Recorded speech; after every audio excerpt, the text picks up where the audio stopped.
Pourquoi faut-il que ce soit lorsque les choses sont au plus mal que Dieu semble le plus éloigné de nous? Pourquoi les promesses de la Bible semblent-elles être vraies pour les autres, mais pas pour nous? Est-ce que Dieu a des difficultés à gérer ses promesses? Le temps du générique et nous tenterons de répondre à ces questions à la lumière de l'alliance que Dieu a passée avec les hommes.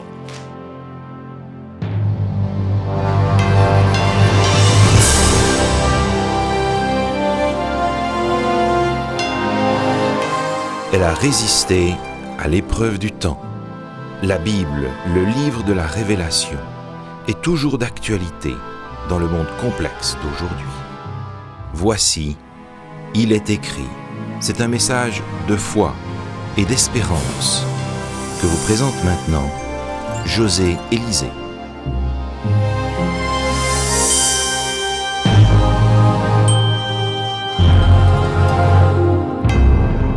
Rien, absolument rien ne fait obstacle à vos regards lorsque vous contemplez le ciel au plus fort de l'hiver canadien. C'est l'époque où le mercure descend si bas que les nuages ne peuvent plus se former. Et si vous avez la chance de vous éloigner des lumières de la ville, la vue est à couper le souffle. Nos ancêtres pouvaient distinguer bien plus d'étoiles dans le ciel. Non que leur nombre ait diminué, mais tout simplement parce qu'aucune lumière parasite ne faisait obstacle à leur vue. Nos grandes cités et leur vive lumière atténuent les subtiles nuances de la voûte étoilée. Contempler le firmament n'est pas sans rappeler un remarquable épisode biblique. Dieu, s'adressant à Abraham, lui dit « Viens, sors de ta tente, je veux te faire voir quelque chose. » « De quoi s'agit-il, Seigneur? »« Viens, sors de ta tente et regarde. » Abraham sortit de sa tente et suivit Dieu dans la nuit obscure. Il venait de s'entretenir de l'avenir, et Abraham avait eu un peu de peine à croire ce que Dieu lui disait. « Abraham, tu vas engendrer un fils malgré ton âge avancé. » Bien des années s'étaient écoulées depuis que Dieu lui avait promis qu'il serait le père d'une grande nation. Mais rien ne s'était produit. Son seul espoir de fonder une grande nation reposait sur le legs de son mini-empire à son serviteur. Mais cela n'avait rien de comparable au bonheur de voir la naissance de son propre enfant. « Ne t'inquiète pas, dit Dieu, tu auras un fils, sorti de tes entrailles, et ta famille deviendra une grande nation. Alors, accompagne-moi, lève les yeux et contemple le ciel. » Le ciel nocturne, sous ses latitudes, était sans aucun doute splendide. Point de lampadaires ou d'enceintes lumineuses parasites, rien que des étoiles à perte de vue, si brillantes qu'on aurait pu les toucher. Voici comment la Bible en parle dans le livre de la Genèse, au chapitre 15 et le verset 5. Genèse, chapitre 15 et le verset 5. Et après l'avoir conduit dehors, il dit « Regarde vers le ciel et compte les étoiles, si tu peux les compter. » Et il lui dit « Telle sera ta postérité. » Compter les étoiles, une entreprise vouée à l'échec, car plus les yeux s'adaptent à l'obscurité, plus le nombre d'étoiles visibles semble augmenter. Aussi minutieux et méthodique que vous puissiez être, en revenant en arrière, vous trouverez toujours des étoiles dont la présence vous avait échappé la fois précédente. La promesse de Dieu à Abraham était absolument stupéfiante. « Abraham, tes descendants seront si nombreux que personne ne pourra les compter. » Des années plus tard, Jean vit dans une vision l'accomplissement de la promesse de Dieu faite à Abraham. Voici ce dont il fut témoin, selon le livre de l'Apocalypse, au chapitre 7, les versets 9 et 10. Apocalypse, chapitre 7, les versets 9 et 10.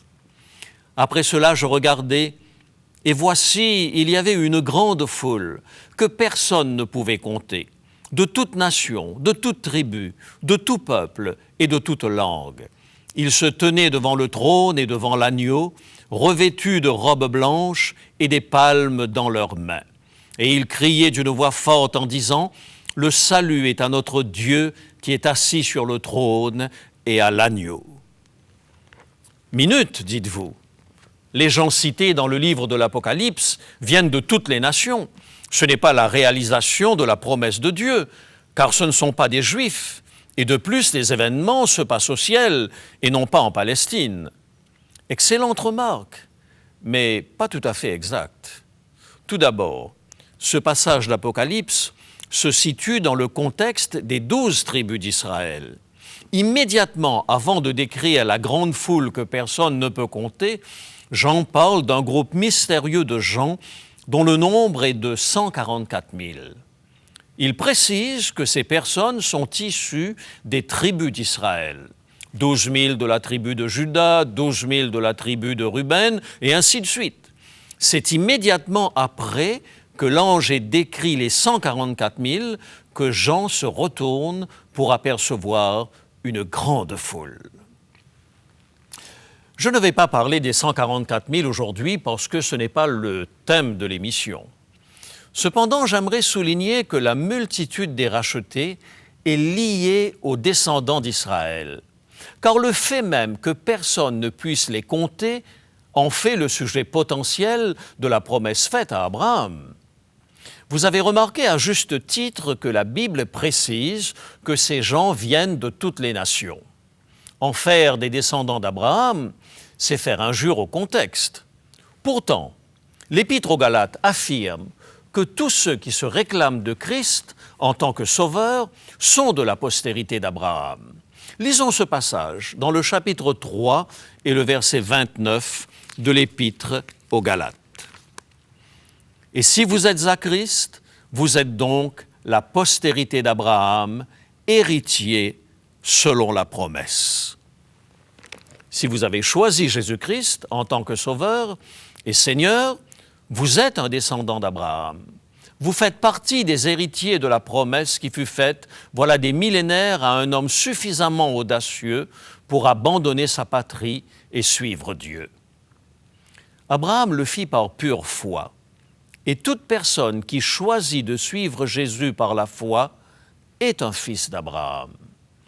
Même si vous n'y aviez jamais songé auparavant, vous faisiez partie de la multitude des étoiles du ciel que vit Abraham il y a plus de 3500 ans.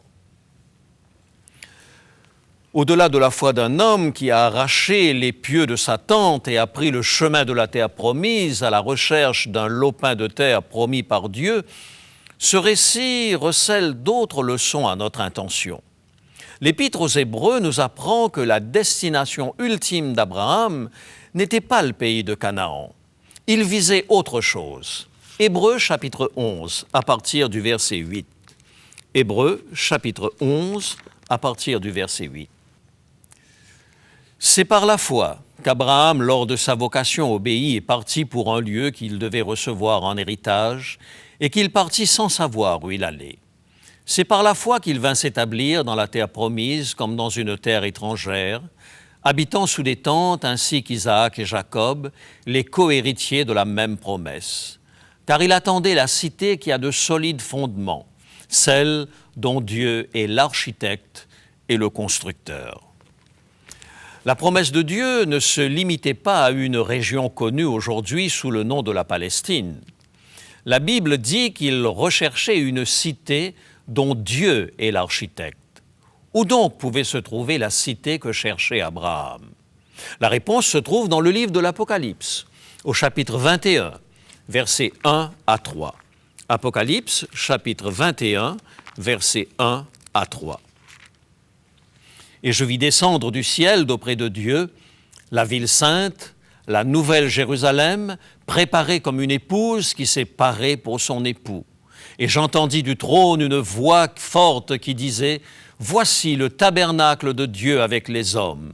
Il habitera avec eux et ils seront son peuple et Dieu lui-même sera avec eux. » La cité bâtie par Dieu, c'est la nouvelle Jérusalem, celle qui descend du ciel pour se poser sur la terre restaurée peu après la seconde venue de Jésus. C'est une chose exceptionnelle dans l'histoire de l'humanité que 3 des plus grandes religions monothéistes se réclament d'un seul homme. De plus, 2 de ces religions considèrent Abraham comme leur géniteur direct. Et pour faire bonne mesure, Dieu lui-même considère Abraham comme son ami personnel. À 3 reprises, la Bible appelle Abraham l'ami de Dieu. Prenez par exemple le 2e livre des Chroniques. Josaphat, le roi d'Israël, s'adresse au Créateur tout-puissant de l'univers dans les termes suivants. 2 Chroniques, chapitre 20 et le verset 7. « N'est-ce pas toi, ô notre Dieu, qui as chassé les habitants de ce pays devant ton peuple d'Israël et qui l'a donné pour toujours à la postérité d'Abraham qui t'aimait ?» Dans la version en français courant, ce texte dit « Tu as donné ce territoire pour toujours aux descendants de ton ami Abraham. » Remarquez que le texte dit que tout d'abord, Josaphat considère Dieu comme étant son Dieu, le Dieu d'Israël. Il existait un lien personnel entre Dieu et les descendants d'Abraham. Au verset suivant, Josaphat rappelle que lors de la conquête de Canaan, le peuple d'Israël érigea un sanctuaire afin que la présence de Dieu soit en permanence au milieu de lui. Puis, Josaphat mentionne le lien spécial qui unissait Abraham à Dieu. Il était son ami. Dans la plupart des religions du monde, Dieu est considéré soit comme une force impersonnelle qui conduit le monde de manière aveugle, soit comme un dictateur facilement irrité lorsqu'il n'arrive pas à ses fins. Dans les 2 cas, ceux qui vénèrent un tel Dieu n'établissent pas des relations d'amitié avec leur Dieu. Ils le servent ou par principe ou par peur. Mais le Dieu d'Abraham est différent. Il désire entretenir une relation personnelle avec son peuple. Dans le Jardin d'Éden, Dieu rencontrait Adam à la tombée du jour.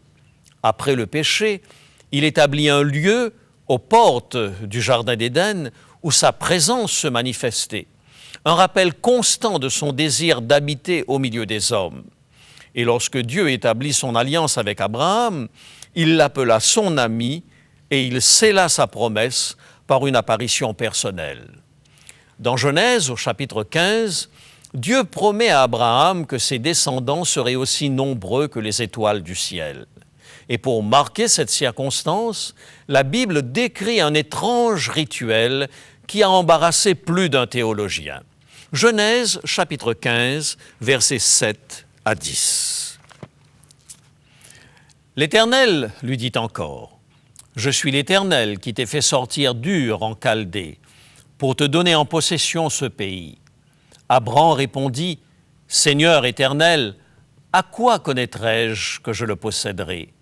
Et l'Éternel lui dit, « Prends une génisse de 3 ans, une chèvre de 3 ans, un bélier de 3 ans, une tourterelle et une jeune colombe. » Abram prit tous ces animaux, les coupa par le milieu et mit chaque morceau l'un vis-à-vis de l'autre, mais il ne partagea point les oiseaux.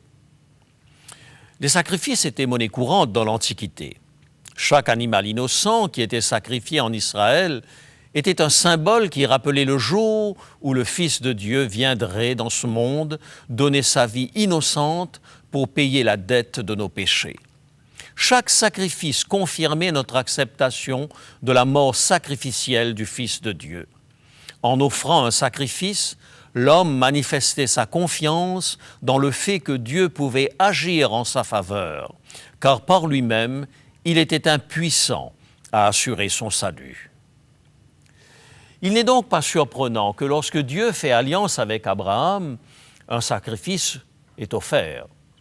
Le seul être qui ait foulé les sentiers de ce monde et qui soit digne de se présenter devant le Père sans un sacrifice de substitution, c'est Jésus-Christ. Bien que tout être humain soit indigne du salut par ses propres œuvres, l'Épître aux Romains fait de chaque pécheur repentant un cohéritier de Christ.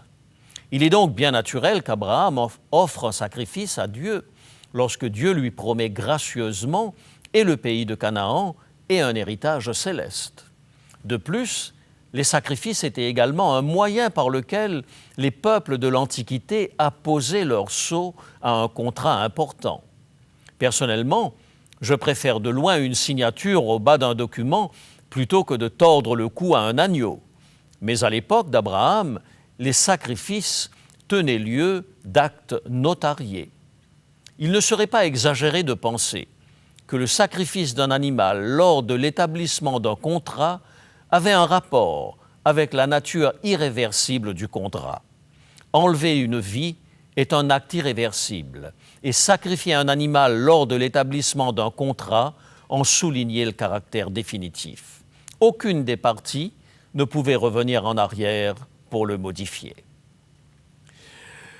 Cette approche est fort intéressante lorsqu'on a en perspective le fait que le contrat ultime que Dieu établit avec les descendants d'Abraham, c'est l'offrande de la vie du Fils unique de Dieu sur la croix du Calvaire. Tous les sacrifices de l'Ancien Testament convergeaient vers Jésus. Et lorsque Jésus rendit le dernier soupir sur la croix, Dieu clamait à l'univers entier qu'il ne reviendrait pas sur les termes du contrat. Jamais il ne remettrait en question sa part du contrat qui consistait à sauver les humains et à leur offrir le royaume des cieux.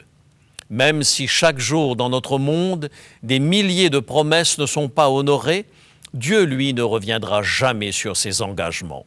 Vous pouvez être assuré qu'il respectera chaque clause du contrat.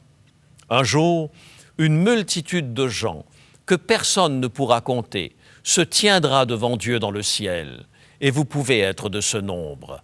Libre à vous, si bon vous semble, de résilier votre part du contrat en vous détournant de Jésus-Christ.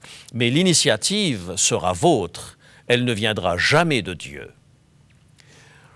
Lorsque Dieu eut conduit Abraham à l'extérieur et lui fait contempler les étoiles, d'épaisses ténèbres se répandirent sur la surface de la terre et Abraham se retrouva dans la présence même de Dieu.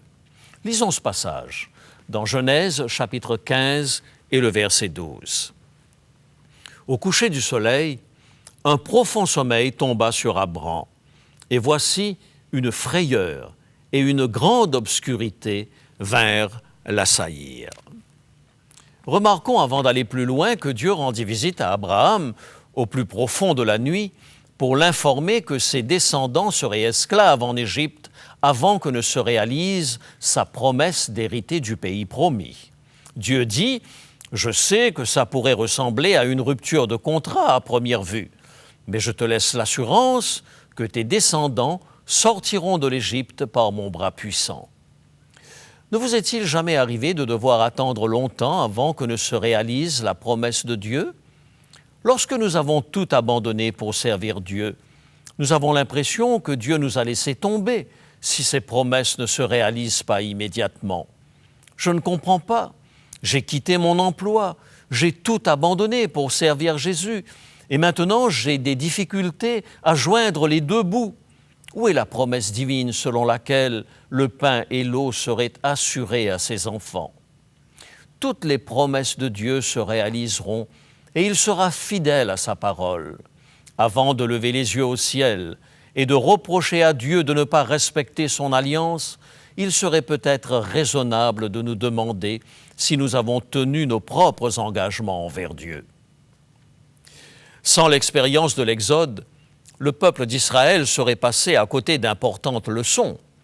Imaginez la Bible et l'histoire du peuple d'Israël sans le sanctuaire, sans le séjour en Égypte et les pérégrinations dans le désert.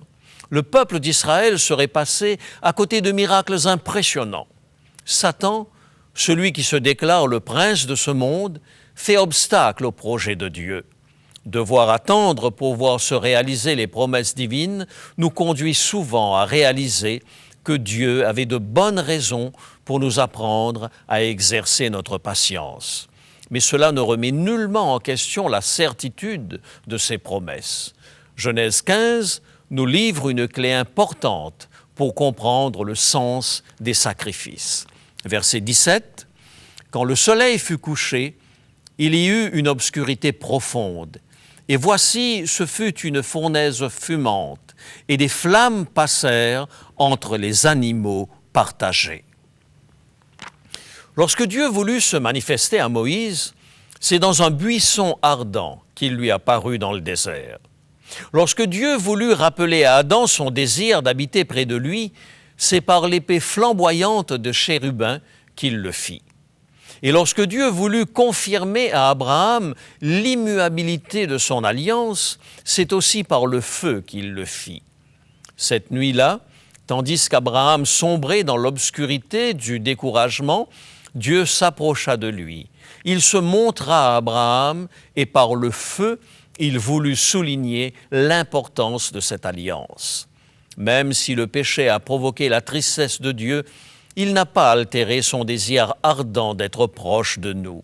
Il désire encore et toujours être notre Dieu. N'est-il pas merveilleux de savoir qu'au sein des ténèbres du doute, tandis que l'horreur d'un futur tumultueux défilait sous les yeux d'Abraham, Dieu est venu en personne se révéler à lui?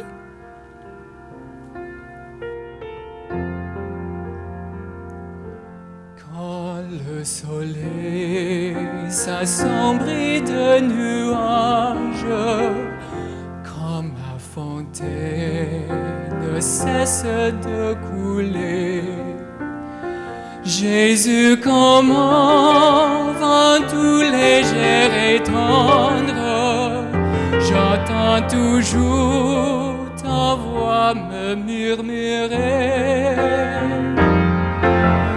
Ne t'inquiète pas, je suis toujours là. Ne t'inquiète pas, appuie-toi sur moi. Regarde en haut, ne regarde pas moi. Reste en paix, ne t'inquiète pas.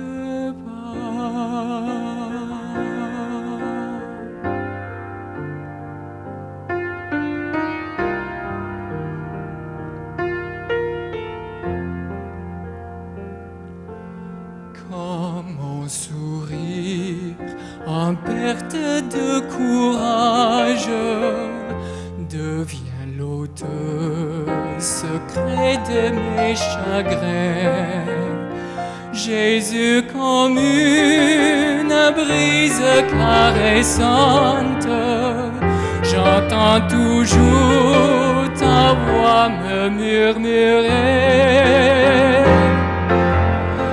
Ne t'inquiète pas, je suis toujours là. Ne t'inquiète pas, appuie-toi sur moi. Regarde en haut, ne regarde pas moi. Reste en paix, ne t'inquiète pas.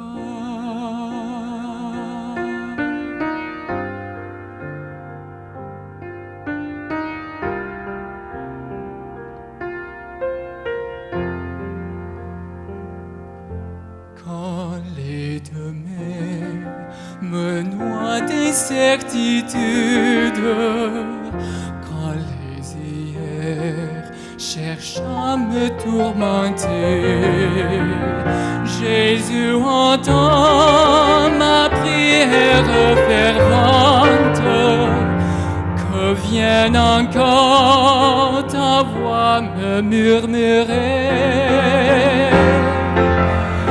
Ne t'inquiète pas, je suis toujours là.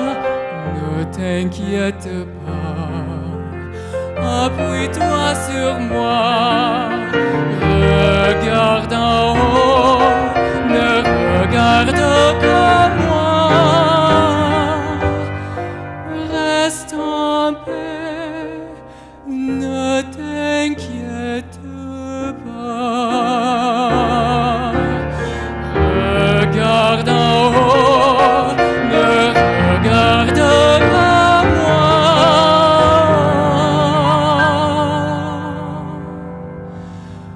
Reste en paix, ne t'inquiète pas.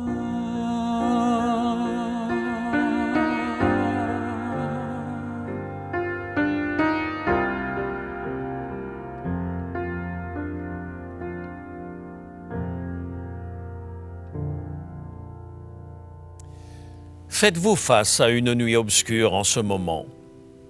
Êtes-vous arrivé au point de ne plus être certain de pouvoir faire un pas de plus? Votre futur est bouché parce que vos enfants font actuellement de mauvais choix?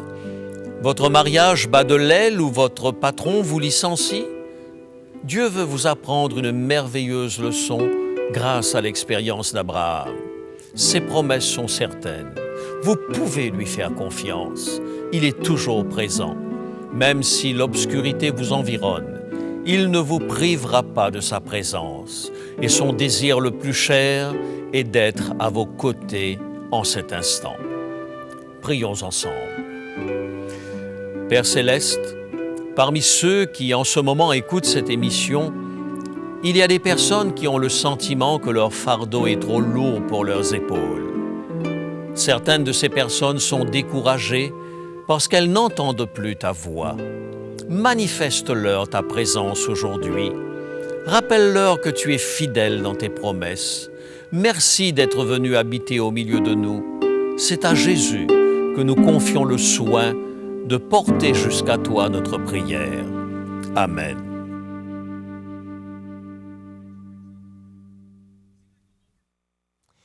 Il est étonnant que le Dieu de l'univers, celui qui a créé le monde étoilé et tout ce qui est contenu, puisse en même temps s'intéresser à ses créatures, même les plus petites. Il est surprenant que le Dieu créateur puisse être aussi notre ami. C'est pourtant ce que José évoquait aujourd'hui à travers l'histoire d'Abraham et de son amitié avec Dieu. Aujourd'hui, j'ai le plaisir de vous proposer un petit livret intitulé « Abraham, l'ami de Dieu ». Dans ce petit livre, vous trouverez une réflexion étonnante sur la manière dont Dieu a accepté d'entrer en relation avec Abraham et de lui permettre de développer une véritable relation d'amitié avec lui. Ce livre est aussi une invitation. Pourquoi ne pas nous aussi devenir les amis de Dieu? Si vous voulez obtenir votre exemplaire de ce petit livret, Abraham, l'ami de Dieu, il vous suffit de nous écrire, de nous téléphoner, de nous envoyer un courriel. Voici maintenant nos coordonnées pour que vous puissiez le faire. Bonne lecture. Pour demander l'offre du jour, composez maintenant le 514-729-3515 pour Montréal ou le 1-866-729-3515 si vous êtes de l'extérieur de Montréal. Mentionnez bien le titre de l'offre du jour ainsi que vos noms, adresses et numéros de téléphone en parlant lentement. Vous pouvez également nous écrire à Il est écrit, case postale 99, succursale Rosemont, Montréal, Québec, H1X 3B6. Nous voici parvenus à la fin de l'émission de ce jour. Il est temps maintenant de nous quitter. Mais d'ici la semaine prochaine, souvenez-vous, il est écrit « L'homme ne vivra pas de pain seulement, mais de toute parole qui sort de la bouche de Dieu ».